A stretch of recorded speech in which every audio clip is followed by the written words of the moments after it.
आणि तुमच्या सर्वांचा तुम्ही या ठिकाणी टाळा वाजवू का?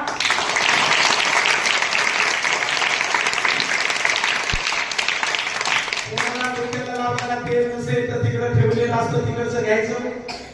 कंगवा नसेल तर खरीच अडचण असेल तर मला सांगायची की त्याला मदत करेल, काही पण लागू. पण स्वच्छ म्हणजे स्वच्छ, स्वच्छतेला पर्यायी शब्द कोणताच नाही. ओके, छान. तुमच्या वर्गाच्या दारात बुटा लाईन ठेवलेले पाहिजे, तुमच्या बकेटा व्यवस्थित ठेवलेल्या पाहिजे, कपडे व्यवस्थित वाळायला टाकलेले पाहिजे.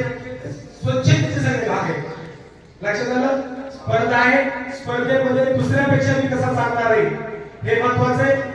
दुसऱ्या वर्गापेक्षा आमचा वर्ग कसा चांगला आहे हे महत्वाचं आहे. आणि मला आवडणारे गुरुजी आणि मॅडम इतरांपेक्षा कशी चांगली ते दाखवण्याची वेळ आहे. तयार आहे सगळेजण? सर्वांनी